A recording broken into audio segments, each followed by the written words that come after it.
is not a good news, definitely. Pero kailangan ninyong malaman ang ano ba ang mga plano ng mga bangag dito sa mga kritiko o sa mga testigo or eyewitness katulad ni Miss Cathy Binan. So ngayon mga kababayan, okay, tignan natin. Okay, ano ba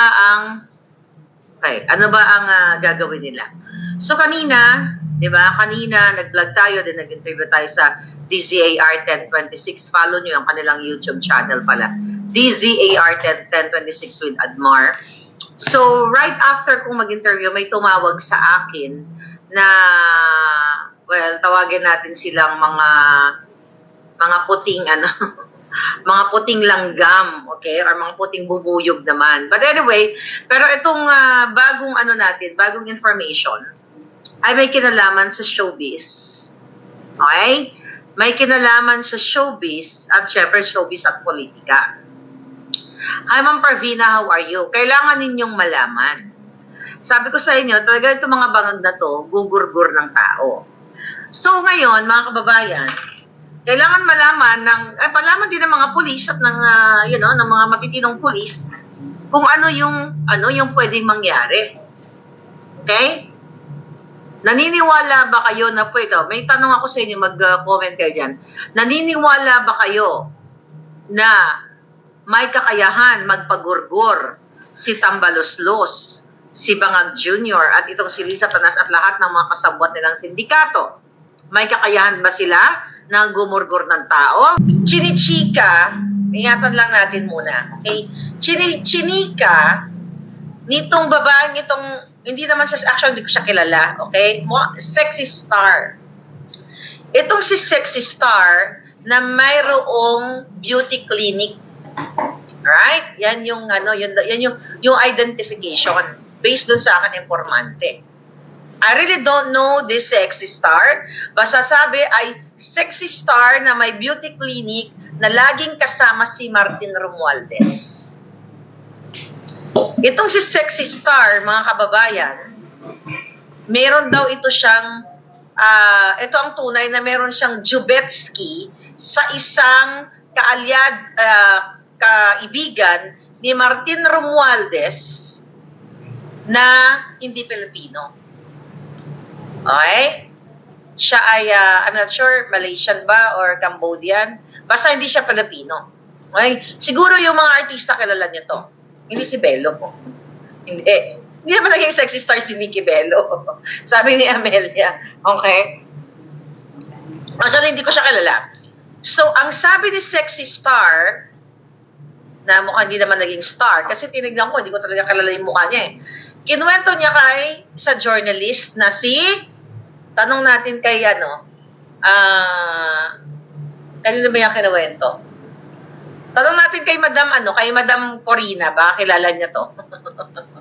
Okay, so ganito Itong si Sexy Star na sinusuportahan ni Tambaloslos ang kanyang mga business venture dahil kaibigan etong kanyang Jubetsky daw. Kasi itong lalaki, showbiz na ito. Pero kailangan nyo malaman. Pero, itong lalaking hindi Pilipino ay marami ng kinasasangkutan na issue sa money laundering. Ibig sabihin, ito ay may mga kasalanan sa bansang Pilipinas. Alright? So actually, hindi ko rin alam ang kanyang buong pangalan, pero wag na muna natin pangalan, hayaan mo silang lumabas.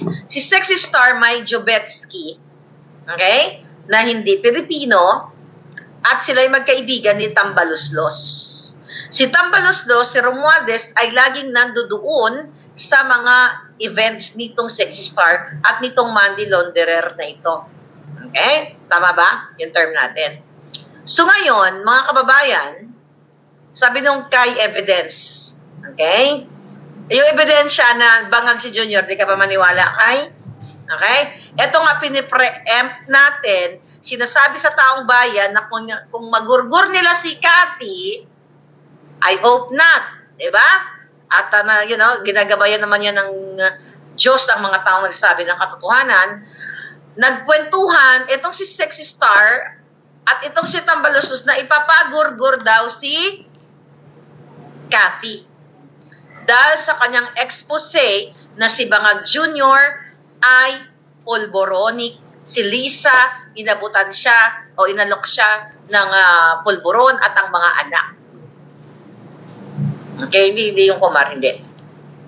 So anyway, kaya pala tahimik sila. So posible, kaya nga tinatanong natin, ito ba ay gagawin ni Martin Romualdez na ipapagurgur niya si Cathy Binag? Dahil syempre mga kababayan, once na matanggal si Bangag Jr., dahil sa issue niyang kinasasangkutan, lahat sila apektado.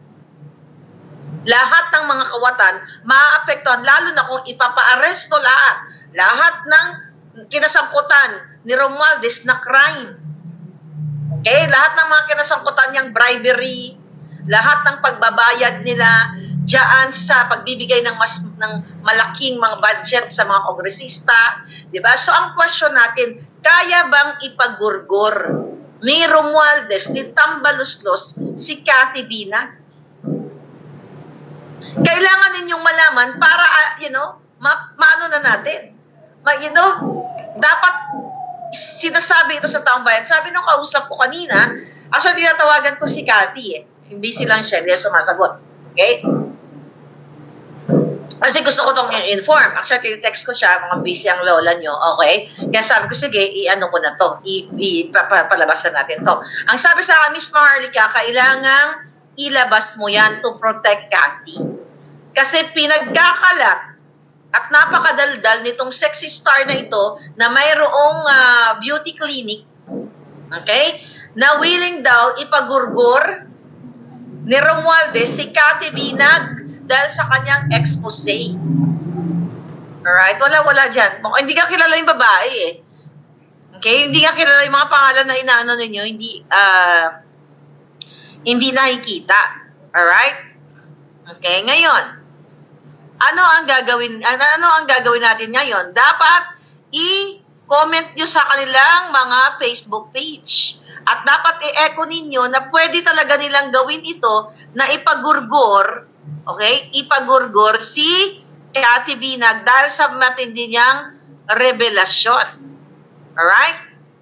So yun ang breaking news natin dahil pinagkakalat si Lina Star, actually hindi ko kalala yung mga star na sinasabi niya. Ipinagkakalat ng babae na ipagugurgur yan si Cathy Binag dahil siya ay nagsalita. At napag-alaman ko, baka kilala nyo sa showbiz, no? Napag-alaman ko na itong sexy star na ito, based dun sa informante ko, ang laki daw talaga ng insecure nito kay Cathy Binag noon pa. Alright? Then, minsan, tinret niya si Cathy. Ayon sa akin, ito grabe, dahil pala natin hindi alam. Itong sexy star na ito, na Chipanga, na ayon sa aking, informante, sa ating puting langgam. Okay? Alright? Ang tawagin natin yung mga showbiz personalities natin, na mga puting langgam sila. Kasi diba mga puting langgam, tulong-tulong. Viva at babes, hindi. Ayan. Ngayon, mga kababayan, may gugurgurin lang ako. So ngayon, mga palangga, so ito palang babaeng itong sexy star, minsan, okay, matagal na to, tinrep niya si Cathy, na sinasabi niya, pinagyayabang doon sa grupo na, sabi niya, 5,000 lang yan si Cathy, pwede na yung gurgurin. At alam niyo kung sino, may nagurgur talaga. Alam niyo kung sino nagurgur? Yung nanay nung nag-threat. Ang bilis ng karma, di ba? Ayon sa akin, Pinas. So, sanay na din pala itong babaeng ito mag-threat. Pero this time, hindi siya ang nag-threat. Si Tambaluslos, ayon sa ating informante, na pwede nilang ipagurgur si Cathy Binag. Kaya Miss Cathy, kung nakikinig ka, mamaya usap tayo. Ito ang latest of breaking news. Kaya mag-ingat ka. Alam ko, God is protecting you, but, sabi nga, kailangan mong pag-ingatan ng iyong sarili dahil ang kalaban natin palangga ay mga bangag. Okay? Ang kalaban natin ay wala sa tamang pag-iisip. Siyempre nga naman, kapag ito ay the fact na nailabas na ni Cathy yung kanyang kwento at yung kanyang nasaksihan, Diba? Wala na sila magagawa, kaya nga tahimik sila ngayon. Pero mas magiging powerful ito kapag talagang ito ay naisalang sa korte. Kung talagang sila ay mag-a-action dito. Kung pwede lang gumawa kung sino man ang pwede dyan sa Pilipinas, diba, na si Kuting talaga ay impeach, which is nga wala nga tayong laban dyan sa Congress dahil nasusuhulan lahat halos sa mga jutang ginimes dito, wala tayong kapupuntahan dyan. Dahil si Marcos Jr. dapat ang impeach. At ang isa sa pinaka-credible na testigo ay si Cathy. Kaya gusto nilang ipagorgor ngayon. Based dun sa informante. Ganon ka walang tatakutin na lang. Ay, Cotton Fiend from Texas. So, tatakutin na lang at binobroadcast pa. At narinig daw ito, according to my source, sinabi ito mismo kay Corina. Diba? Sino itong Corina na ito? Diba, isa lang naman ang journalist na Corina? Baka may iba pang Corina, I don't know. Basta ang kwento, hindi pinangalanan kung anong apelyido, basta ikinuwento dito kay Corina na ipapagurgur si Cathy. Now, Romualdez. Now, mga bangag. So, alam na ng taong bayan. So, pag may nangyari, at saka sinabi naman ni Cathy, nakabay nangyari sa kanya, nakahanda yung mga USB. Okay? Although ayaw natin na may mangyari na magbuwis ng buhay si Cathy kasi gusto natin ng buhay na hero. Alright? Hindi, wala yan eh. Wala yung mga pinangalanan nito. Cotton Pino, hindi, di ba? Sabi hindi naman, sexy star si Agod. Alcoholic, sabi ni Cotton Pino. Wala. Tiga-tiga natin. Basta ito daw ay may clinic eh. Parang gumagawa ng mga stem cell, kung ano-ano. Stem cell beauty, whatever. Okay? Bulok ang gobyerno. Hindi pa matanda, bata pa, mas nasa ano lang. Mabata pa, hindi bata yung sexy, nasa 40s yata. Early 40s. Laos na hindi naman daw sumikat. Pumato lang daw ito sa money launderer, kaya nagkapera. O, maghanap kayo ng money launderer dyan. Mag-google kayo. Hindi yan si Vicky Bello. Tigilan niyo si Vicky Bello, hindi siya. wala naman siyang kabit na foreigner, di ba? Bata yung kanyang jowa. So, hindi siya. Okay? At saka hindi rin Amerikano, si Patricia is Amerikano ang jowa niyan. Alright? I don't know. Parang hindi ko alala kung ex ng politiko. Basta, sinend na sa akin actually yung information na itong babaeng ito ay nagpapakadat. Hindi rin si Kiana Reeves. Gusto ko yun si Kiana. Lumarit. Nakakatawa yun eh. Okay. Sige nga, tingnan natin. Nakakatawa naman kayo. Paano pinagsasabi nyo? Anyway. Pero kailangan nating labanan ito mga palangga. Kailangan labanan natin sila sa information. Now you know na pwedeng ipagurgur si Cathy according to my source. At ito pa, mga kababayan, yun lang gusto ko sabihin sa kay Cathy, no? Kung naririnig niya tayo. Ngayon, mga kababayan, it's another thing about punta tayo sa susunod na topic natin. Alam nyo na, i-comment nyo lahat na wag nyo protect Cathy. Lagay nyo, protect Cathy. Kung ano man ang hashtag natin. My God, yung mga nananahimik na ng mga artista. Pinagpapangalanan nyo. Sabi ni Rob, si Ai, hindi naman sexy star si Ai. Gusto ko yan si Ai. Nakuloko talaga kayo. But ganun pa man, here's the thing. There's another breaking news. Mga kababayan. So, ito, binabasa lang natin. Okay. Okay. Ito ay tungkol sa impeachment ni Inday Sara, di ba? Sabi ko sa inyo ay hinahain at binanggit na rin ito, marami na nagbalita. Pero isa ako sa nagsabi sa inyo na i-impeach nila si Inday Sara. Ang sabi dito, Miss Maharlika, sabi ganon, mahirap lutuin ang impeachment ni Inday dahil wala namang impeachable ground. Kaya ang gagawin daw po, okay? Ang gagawin daw po ng Congress, hindi nila itatakel ito sa plenaryo. Okay? At bibiglain na lang ang paghain. Alright? So, hindi daw nila itatakal sa plenaryo, bibiglain na lang yung paghain. But the super committee, yung super committee nila, were tasked to be discreet in giving information about the plan po. At kung bakit daw inilalabas agad sa iyo. Sa akin, kay Maharlika. Kaya ang gagawin daw po nila, isisekreto nila, hindi nga pag-uusapan sa plenaryo, bibigyan nila. Kaya no wonder, chinek ko yung balita. Ang sinasabi ng mga kongresista, yung mga sila, ano mga pangalan nun? Okay, yung ano na yon, yung mga in-interview mga bayan, hindi makailangan ng pangalan nila, na chismis lang daw itong impeachment kay Inday. Kasi, isa pa sa napag-alaman natin, maghahanap sila ng tao, not ang congressman, not one of the congressmen, kundi tao na gagamitin nila to file a case o to file an impeachment kay Inday. 'Di ba? Isa 'yon sa sinabi ko sa inyo na maghahanap sila ng fake witness sa DepEd na papalabasin nila na si Inday ay nagkaroon ng transaksyon na ghost delivery ng mga libro. Okay? So, maaaring taga-DepEd ang mag-file ng case, pero ngayon, kunyari, ang papalabasin na kunyari, wala silang kinalaman. At ito ay chismis lamang, di ba? Kasi A1 information to. Mismo sa Congress galing ito. Sabi ko sa inyo, lahat ng mga puting ahas, puting langgam, puting bees, lahat yan ay ating mga kawal. Yung mga bees and yung mga langgam na bago natin, okay? Nagkukumpul-kumpul sila ngayon para magbigay ng information. So now you know na itong itong mga kongresista na to at mga kasabot ni Bangag Jr., hindi sila nagtatrabaho for you.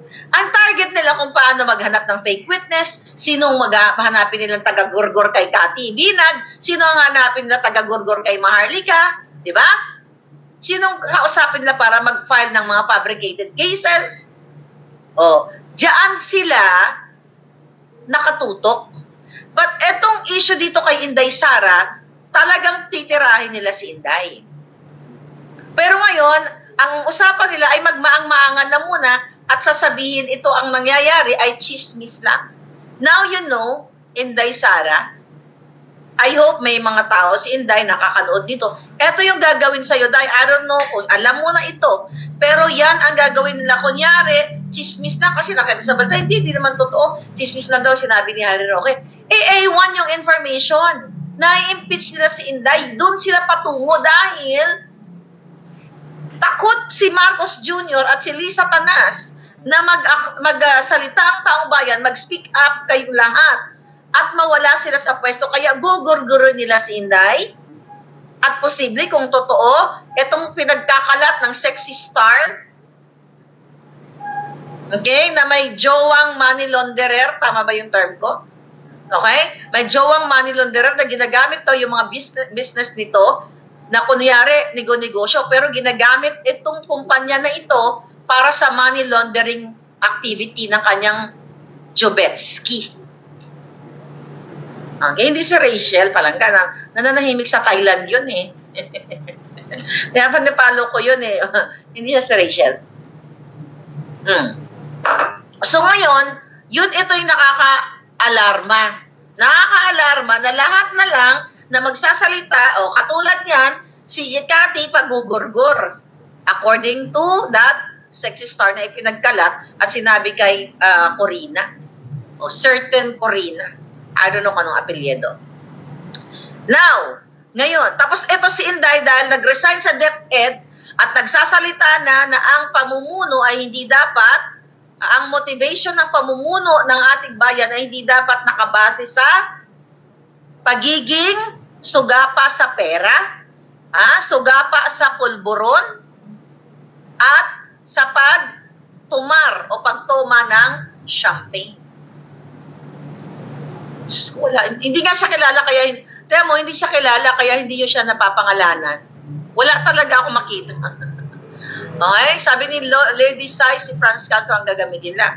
Exactly, kasi itong quad committee na ito, mga palangga, di ba, ngayon ay gusto nilang ipatawag, di ba? Kasama dyan si Inday Sara sa kanilang mga war on drugs, yung pinapatawag nila una, yung patungkol nga sa illegal na pulburon, yung tungkol daw sa mga sindikatong Chinese, at yung extrajudicial killings na naganap daw, noong panahon ni Pangulong Duterte. At 'di ba, dinamay nila si Inday sa ICC.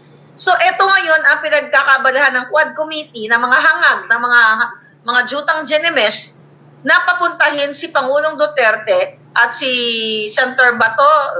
Nagsabi na siya na hindi siya pupunta.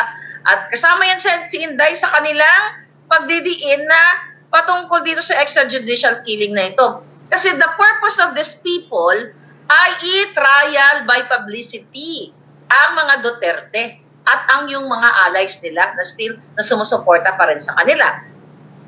So ngayon, para magurgur nila tayo, sisindakin tayo. Siyempre kung si Cathy ay duwag, tatahimik na yan. Hindi na magsasalita yan. At pwedeng, kung siya ay maduwag, pwede niyang i-retract yung sasabihin niya. Ay, pasensya na po kasi nagpupulburon lang po ako. Pwede siyang tutukan, something. Pero hindi, sa pagkakakilala ko in short period of time na pagkakausap ko kay Cathy, nagkakwentuhan na kami ng buhay namin at halos similar ang buhay namin sa pakikipaglaban sa buhay. That's why I really admire, okay? I really admire this lady kasi napakatapang. So ngayon, pwedeng sasabihin na tutukan or something kay Cathy, tatakutin, na i-retract mo yung sinabi mo. Okay? Pag nangyari yan, ibig sabihin, nasa danger ang buhay ni Cathy. So we have to protect. Kasi, mga kababayan, very consistent siya sa mga pag-uusap at sa interview namin, na nakita niya si Bangag at kasama ng ex-partner niya na sumisingot ng pulburon. And supported with this video, mga kababayan, okay? At yan, ito na nga, itong ating figure 4 dito sa ating authentication dito sa Amerika. Na si Marcos Jr. ay bangag. So ngayon balik tayo dito sa Quad Committee na ito na gusto nilang ipatawag. Gustong pag-usapan ng Kongreso yung Pogo daw, 'di ba? Pilit kasi nilang dinidiin diyan si Spokes Harry Roque. Na si Harry Roque ang may nag-aabogado dito sa Pogo operator. Pero ang totoo, sabi ko nga mga kababayan, eto, katulad nung pinangako ko sa inyo noong 2022 na mayroong pulburon video. Meron akong hawak na ebidensya na si Lisa Tanas, si Marcos Jr., a certain Daza, at itong si Cassandra Ong ay katabi ni Lisa Tanas. Yung moment na yon, ayon sa ating informante, mga kababayan, okay? Ay, shoutout kay Agent Morales. Mga natumbok mo, but don't say anything palangga. Mag-usap tayo mamaya. Okay? Mukhang natumbok. Ito si Agent Morales, ang daming alam dito. Nag-message. Ba't ganun pa man? Balik tayo dito sa issue natin. Ikaw, itong mga mga jutang Genemes na ito, gusto talaga nila idiin ang mga Duterte at ang supporter ni Pangulong Duterte at supporter ng bayan na si Harry Roque. Very spontaneous si Harry Roque nung siya ay nag-testify ng ilang beses dyan. Na sinasabi niya na ang kanyang kliyente ay whirlwind, not the Pogo operator. Okay? So ngayon, yung sinasabi kong picture, nandoon yung mga iba pang mga Pogo operators, lalagyan natin ng label later on yun. Yung picture na yun, once na inalaw na tayong ipakita yun. Tandaan ninyo, yung mga nagbibigay sa akin ng information, they trust me so much. Even hawak ko na yung ebidensya na pwede ko na ipakita sa inyo. I-breach ko na yung pangako ko. Pero, meron tayong word of honor, kaya pinagkakatiwalaan tayo ng puting ahas. Ang sabi sa akin, Miss Maharlika, wag mo muna ipakita yan. Kasi yung source niyan, ayaw pang pumayag. I mean, nagdadalawang isip. Siyempre, siguro may takot. Pero gusto kong sabihin, kayo, mga yawa kayo, anong mga pangalan nyo? Yung Quad Committee, lahat kayo. Adjong, Ortega, Barbers, kung sino pang mga kurimaw dyan. Kung gusto nyo pa imbestigahan ang Pogo at kung sino ang mastermind, dapat ang kinakaray nyo dyan si Lisa Araneta Marcos, si Marcos Jr., at ang mga bangag dahil sila ang mastermind ng Pogo operation. Akalain nyo pinagyayabang ni Bangag na hanggang December na lang ang Pogo. Then the next day, okay, i-improve yung online gaming. It's the IGL. It's the same FUCAING story. Diba? Kunyari, binibida-bida sa SONA, natitigil na tong Pogo na ito hanggang December na lang para lang may masabi siya sa SONA. It's the same thing with the 5,500 flood control na isang drawing lamang o isang kathang isip. And now, after the Pogo, announcement sa SONA na hanggang December na lang, tapos yung mga dilawan, mga bangag din, palakpak kunyari kay Kuting kasi nakikinabang sila. And now, the next day, hindi, magkakaroon ng improvement ay ng ibang what you call it? Ibang gaming, pero it's the same thing online. Right? Sabi ni Raul, si Gretchen, no. Ang partner ba ni Greta is foreigner. Okay? Ang partner nito, foreigner. Jubetsky daw siya. Kasi may asawa, si foreigner, na money launderer sa ibang bansa. Kaya nga pa ganon-ganon lang daw, di ba? Homewrecker. Diba? Galing galing talaga ng mga ang galing talaga ng mga kaalyado ng mga bangag na ito. Kung hindi mga adictos benedictos. Alright? Iba ang kwento ni Cathy. Huwag niyo ikumpara si sexy star dito kay Cathy. Dahil si Cathy, nung pumasok sa buhay ng ex-partner niya, wala na sila nung jowa. Okay? Ni ex-partner niya. Actually, kung pwede ko, pag inalaw ko lang, pag inalaw lang ako ng Joting Ahas na i-play yung audio, puta kayo na, mawiwindang kayo. Okay? Audio ng kung paano tawagin. Di ba kanalanta ko na sa inyo? Hindi si Ina. Tigil na nga kayo. Puro kayo kaloko. Okay, Vivian, andyan ka. So ngayon, kung pwede ko lang i-allow sa inyo, kasi, I'll tell you something, di ba? Kanalanta ko sa inyo. Yung Junakis, okay, nitong ex-partner ni Cathy, kung malaitin siya, akala mo, napakalinis nila. Diga. Pero, kung ipaparinig ko lang yung video sa inyo, baka audio, part ng USB, alright, baka mawindang kayo. Pero again, hindi pa tayo inaalaw ng ating mga informante, right? O, Palangga, sagot ka dyan. Okay? So, kung paano mura-murahin at sabihin ito na, your mom is also a POK.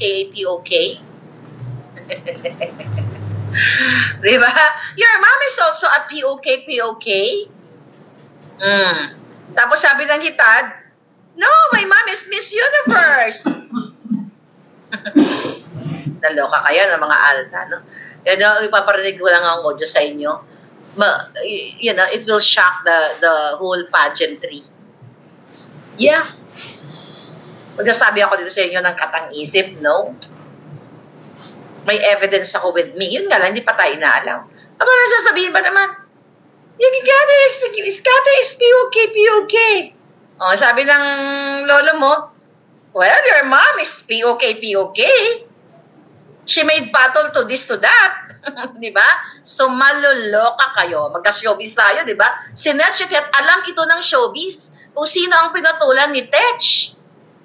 Oh, diba? So, wag niyong ilihis ang issue. So, itong si sexy star, mga kababayan, pinagkakalat niya. Maganda yan. You know what, sexy star? Napakaganda ng ginawa mo. At least na pag-ingat namin si Cathy. At least kung may mangyari sa kanya, alam namin na abang-abangag lang ang tutsugi sa kanya. Wala namang ibang tutsugi sa kanya kasi wala siyang kaaway. Grabe naman. Ang dami yun ng pinagbabanggit na pangalan pero wala talaga. Actually, si JM Morales na hulaan yan. May message niya ako. JM, don't mention that, ha? Magbigay ka lang ng clue. Basta may jowa siyang money launderer. O, naglo-launder na, naglalaban ng pera. Okay, next. So, sabi ng mga hangad na talagang kailangan makapunta ang Duterte at ang pamilya ni Inday Sara, sila ba to, kasi para imbestigahan nga daw yung extrajudicial killing ng panahon ni Pangulong Duterte. Ulitin ko ha, mga kongresista, bakit ayaw niyong paimbestigahan yung nagpagurgur sa kanyang sarili na PSG? Dahil binulyawan ni Lisa Smugs. At ang mga PSG, inuutusan pa ni Lisa na mag-pick up ng pera sa isang bangag ayon kay Cathy Binag na si Altenco. Diba? Bakit ayaw niyong paimbestigahan ito na gumurgor sa sarili niya? Dahil hindi nga natin alam eh. Baka mamaya may gumurgor na iba kasi hindi ito lumabas sa media eh. Para sabihin o gumurgor sa sarili niya, katulad nitang kay Percy Lapid. So ngayon, ang sabi ng mga kongresista, gusto daw nila ipatawag ang mga Duterte, si Pangulong Duterte, para imbestigahan ang patungkol sa mga sindikatong Chinese. Eh mga jutang may sindikatong Chinese. Andyan si Michael Ma, pinangalanan na smuggler sa Kongreso. Kumusta na si Toto Swansing? Siya ang nag-epal-ipal. Nabayaran ka na rin ba, Swansing? At ng iyong anak? January 29 of 2023. Isa't kalahating taon na. Noong pinigil ni Marcos Jr. ang hearing dyan sa smuggling na yan. At ang nasasangkot dyan, mga sindikato, mga Chinese syndicate at mga kasabwat ni Lisa at ng pamilya niya sa Bureau of Customs. At ikaw, dating Senate President Zubiri, isa ka sa ka-meeting ni Bangag Jr., kasama mo si Romualdez doon sa sinasabi niya na legislative agenda, then after that meeting, hindi nyo na tinuloy ang hearing. Ngayon, Zubiri, di ba tinraidor ka nila? Diyan sa Senate presidency na yan. Bakit hindi ka ngayon i-redeem mo yung sarili mo? Bakit hindi mo ibukelya sa taong bayan kung ano ang inutos sa'yo ni Bangag Jr. para hindi ituloy ang hearing dito sa mga sindikato at smuggler na mga Chinese? Bakit si Duterte ang dinidiin ninyo? Ito namumuno, kasabwat lahat ng mga Chinese, hindi lang Chinese. At iba-ibang mga lahi sa kanilang mga sindikato, sa kanilang mga pag-aano ng pulburon. Bakit hindi nyo pa imbestigahan? Barkadahan. Thank you, Palangga. Mag-ingat ka, Miss Cathy at dear Palangga. Shirley Xiao. Thank you so much, Palangga. So, bakit hindi nyo pa imbestigahan ang involvement ng pamilya ni Bangag at ni Lisa dito sa mga sindikatong Chinese? Bakit ang nananahimik na si Pangulong Duterte na supposedly i-enjoy na yung retirement niya, pinag-iinitan ninyo? Bakit? Kasi napakalakas ng lolo natin. Sa kabila ng paninira ninyo, hindi mabubura sa isipan ng taong bayan na minsan ay meron siyang sinabihan na napakayaman at bilyonaryong lusyutan na kapag hindi ka nagbayad ng tax lusyutan, ay tutuliin kita. Nataranta si lusyutan, ayun, nagbayad ng 6 billion. Bakit ito ang tinitira nyo? Yung may mga accomplishments na napabago niya ang sistema dyan sa airport. Nawala ang mga nangungutong, nawala yung mga nagtatanim bala. Bakit hindi nyo ipatawag etong mga sindikatong kamag-anak ni Lisa Marcos at mga kamag-anak ni Bangag Jr. ang kanyang mga inappoint, katulad na nga lang ni Michael Mann, na special envoy to China, na hindi dumaan sa tamang proseso at hindi inulat mismo ng mga media. At again, yung pag-appoint kay Michael Ma, doon sa hindi pa nakakabili ng book, nandito lahat yan. Sa istorya ng libro ni Attorney Vic with supporting evidence, nandito lahat yan. Andyan naman. Okay? Oh, by the way, yung mga taga-Japan, mag-email kayo sa Kingmaker. Ano ba email nila? Bago parating na yung supply, sa Japan, si Rainy ang kontakin ninyo. By the way, ito na pala. Okay, tignan ko lang. Ano ba yung email niya? Okay. Kingmaker Tokyo Japan @gmail.com. Sa Japan, Kingmaker Tokyo Japan at Gmail. Lahat ng mga palangga ko sa Japan, mag-email kayo dyan for your orders. Kingmaker Tokyo Japan. Okay, ngayon, balik tayo. So, nandito lahat yung tungkol kay Michael Ma at iba pang mga gustong i-appoint ni Lisa Tanas. You talk about Chinese na imbestigahan? Andyan lang sa paligid ng bangag. Bakit hindi yan ang imbestigahan nyo? Bakit gusto nilang gusto talaga nilang anuhin? I-trial si Pangulong Duterte dyan sa Kongreso na yan. Of course, utos ni Lisa Tanas. Ulit-ulitin ko. Nung ako ay sinusuportahan ko pa ang mga bangag, pinupush ako ni Lisa na kausapin ang mga Duterte, sino man ang mga kausap ko sa Duterte, na i-appoint si Marcos Jr. sa Department of Agriculture. Kaya 'di ba yan ang kinuha ni Kuting kasi sila ang promotor ng smuggling at hoarding. Patungkol sa droga, ulitin natin, yung alitagtag. Oy, kayo mga quad committee, ano kayo? Ha? Quad committee ng Kaletsihan. Yung alitagtag na nahulihan ng pulburon, 1.8, naging 1.4, naging 1.2. Nasaan na? Protektado yan ni Bangag Jr. Protektado yan ng bangag na gobyernong ito. Protektado ni Lisa Tanas siya mga yan. Dahil kung gusto nyong malaman kung sino ang nasa likod ng alitagtag pulburonic na yan, bakit tahimik kayong mga jutang ginemes kayo? Bakit? Napakalaking pulburon niya nasisira sa kinabukasan ng taong bayan. But you don't do anything because alam niyo sa sarili ninyo na ang mastermind ng lahat ng nangyayari sa Pilipinas, smuggling, kidnapping, pulburonic, walang iba kundi ang mag-asawang bangag at ang pamilya nilang mga bangag.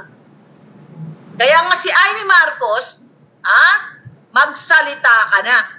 Hindi ngayon, bukas. Pag hindi ka nagsalita bukas,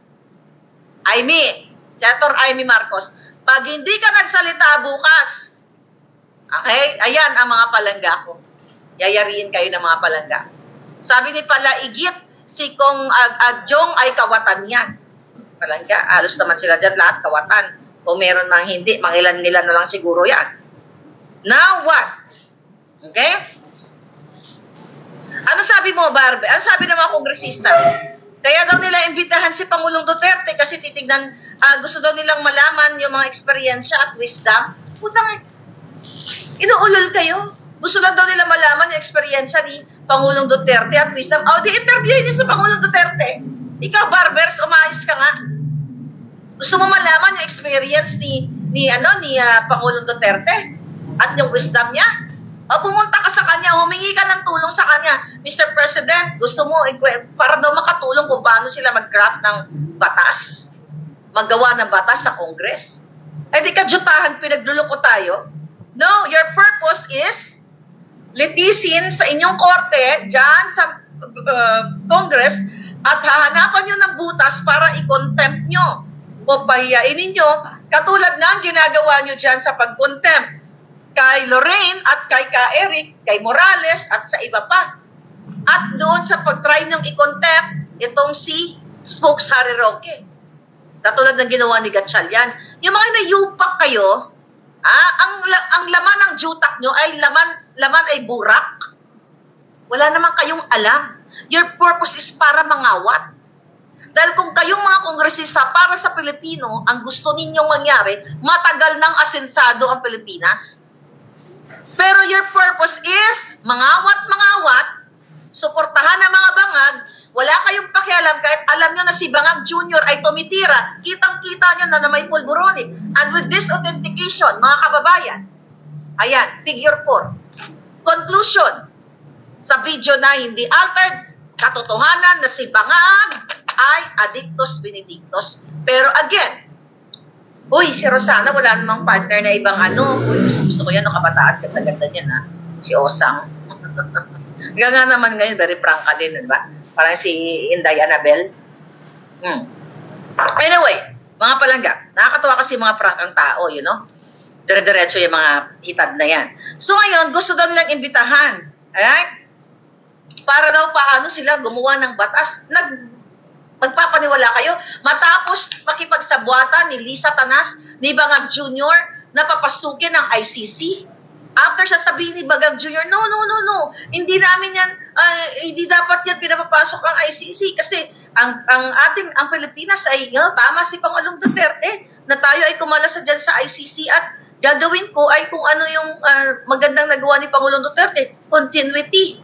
Ano ginawa ni Bangag?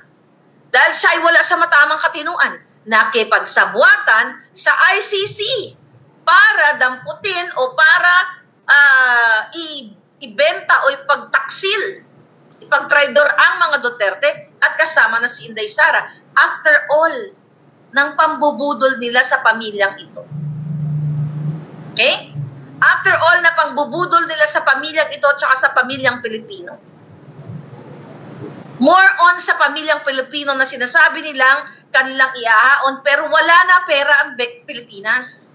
Dahil hinakot na nilang lahat. Halos lahat ang mga yan, ulit-ulitin ko para isaksak ko sa isipan ninyo. Yung ito na lang si Tambaloslos, di ba? Nag-donate ng $2 million sa Harvard.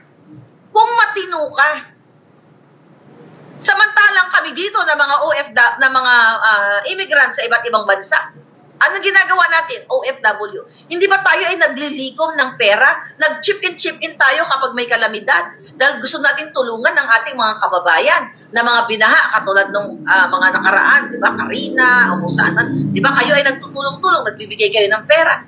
Pero itong Speaker of the House, nagbigay ng $2 million. So sino ang iniisip nila? Kayo dyan, ang mga taga-Bisaya, kayo dyan sa Leyte, o kayo dyan sa Pilipinas. $2 million ang layo ng mararating. Kung ako ay may extra $2 million, paaaralin ko ang mga batang deserving students with that money. Bibigyan ko ng certificate. Alam mo, plano ko yan, mga palangga.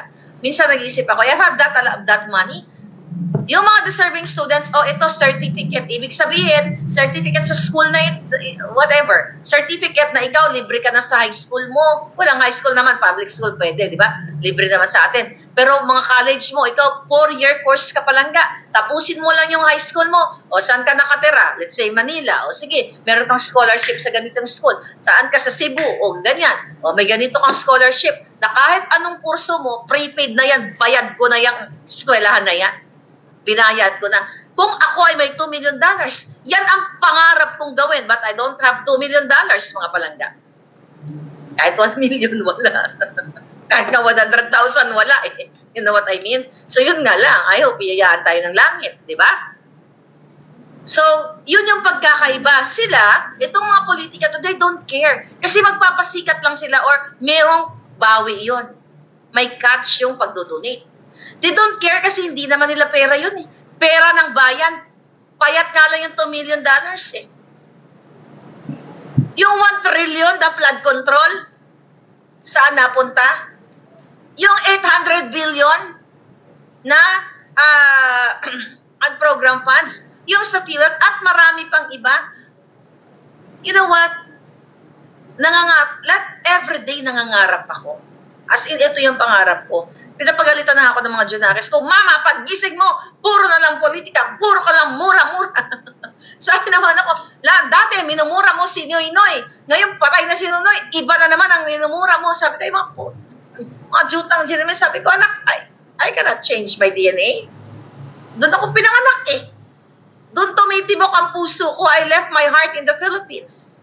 Parang I left my heart in San Francisco, di ba? But it's true. Kung meron akong kapasidad na ganyang karaming pera, ang dami ko ng iskolar ng bayan ngayon, totoong iskolar. Pero ito mga politiko na to, halos lahat na may bahay sa Amerika. May bahay sa Thailand. Kasi yan ang mga destination nila ngayon dyan. Dahil actually may mga nakausap ako ng mga prominenteng tao na they chose to retire in Thailand. They chose to stay in Thailand. Kasi nag-e-enjoy sila doon na wala nakakilala sa kanila. At hindi daw corrupt ang gobyerno ng Thailand. Sa Pilipinas, pag ninegosyo ka, pagpasok mo pa lang sa,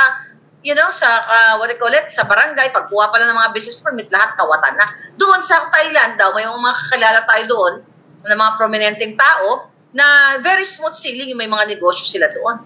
So imagine ninyo, how can you invite, ngayon may mga drama si Kuting about the tourism, how can you invite tourists or mag-retire sa Pilipinas kung tayo ay pang-lima tayo sa most riskiest in the world?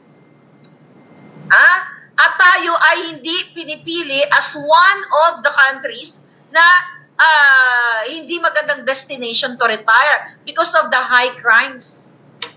Pagpasok mo pa lang, sabi ko nga, ulit-ulit sa airport, mga kawatan na yung nasa loob ng airport. Asikaso ka ng mga anything papeles, ang mga jutang ginimes, mahinang lagay. Panahon ni Duterte, yan ang pinarioritize niya, ease of doing business. At dapat kapag nag-ayos ka ng papel, writer and then, isang araw lang tapos na, katulad sa US. Nagkaka lang ganun. Lahat online Pati signature online. Hindi ka na kailangan pumunta sa City Hall. You have a choice. Lahat daw gawin mo online. Kasi walang red tape. Kung meron man siguro, I don't, it's not perfect government, of course. Meron man siguro, but based on my experience, wala yung, baka naman, maglagay ka. Makukulong ka pa dito eh. Pag nag-bribe ka, but you don't need to do it. Here. Kasi ako nagtatransact lang ako lahat. Compute lahat. Even, yung mga, computer na. See, mga kababayan? Kaya gusto tayong, gusto tayo lahat gurgurin. Pero gusto ko talagang i-emphasize sa inyo na, wait a minute, na ito yung mga plano nila. Para, kasi naluloka sila eh. Naluloka sila, paano daw kasi nakarating kay Maharlika yung mga information. Dapik sila natin shooting jazz. Paano nakakarating? Marami pa po. In fairness, I sincerely, giving you honor doon sa mga tao, lalo yung mga puting ahas ko na I know it's hard for you guys na nakikita ninyo, pero at least yung pagbigay nyo ng information sa akin, isang malaking kabayanihan na yung ginagawa ninyo. Naintindihan ko kayo, may mga pamilya kayo, baka ipapagurgur kayo ng mga ito. But gustong-gusto naman nilang lumabas, pero baka nga ipagurgur sila. At naintindihan ko kayo, the only solution talagang taong bayan, sabi nga, dapat kayo ay army. Dapat kayo mga bubuyog. Kayo ang mga puting bubuyog. Yan bagong term natin. Di ba ang bubuyog, pinoprotektahan nila yung kanilang bahay? Yeah, bees, di ba? Bubuyog is bee. Parang ako. Di ba? Bubuyog ako, pinoprotektahan ko ang inyong bahay. So ngayon, mga palangga, dapat ganun din kayo. You protect your territory. Magtulong-tulong kayo parang langgam. Parang mga puting langgam. Di ba? Ang mga langgam, bayanihan. Di ba? Pag may gusto silang kainin, kaya ito, ballpen, kunyari ito ay stick, kaya nilang bitbitin to, tulong-tulong. Kung si Cathy Binag lang, si Morales, si Roque, ako, sino pa may maisog, Glenn Chong, Vic Rodriguez, hindi namin kayang buhatin yan. Hindi namin kaya kayong buhatin, mabigat kayo lahat. So, pero kung tulong-tulong kayo, parang langga, mananaig kayo sa laban. At puprotektahan nyo na parang natutubi. Tutubi is iba. Na parang bubuyog, mga palangga. Okay? Tutubi pala yun. Hindi pala ako yung bubuyog. Iba pala tsura ng bubuyog. Diba? Para protektahan nyo yung bahay ninyo. Dapat kayo, kasi iba-ibang kategory. Yung mga puting ahas natin, pinapagapang, gumagapang lang sila dyan para magbigay ng information. You act like bubuyog, protect your bahay, then act also as langgam para kayong mga white army na bubuhatin yung si Kuting. Di ba? Nagbubuhat kayo ng pagkain, bubuhatin yung si Kuting palabas. Kasi napupugaran na ang Malacanang ng polvoron. Kaya itong PIDEA, itong mga Congress sista na ito, alam nyo, napakadali lang hulihin ng mga yan. Okay? Napakadali lang. Puntahan nyo ngayon sa Malacanang. Iatay yun, sabi ni Banata. Puntahan nyo ngayon. Huling-huli nyo. Baka puno-puno ng stash box ni Lisa at ni Kuting doon. Hindi mo pa ba nakikita? Well, PSG, alam nila yan. Alam ninyo na si Bangag ay Bangag. Figure 4. Ayon sa forensic result, Figure 4 showcases a series of 4 frames, each highlighting instances where salt and pepper compression artifacts appear in different areas. The shifting locations of these artifacts across frames confirm that they are a natural of video compression, reinforcing that the video has not been AI reprocess.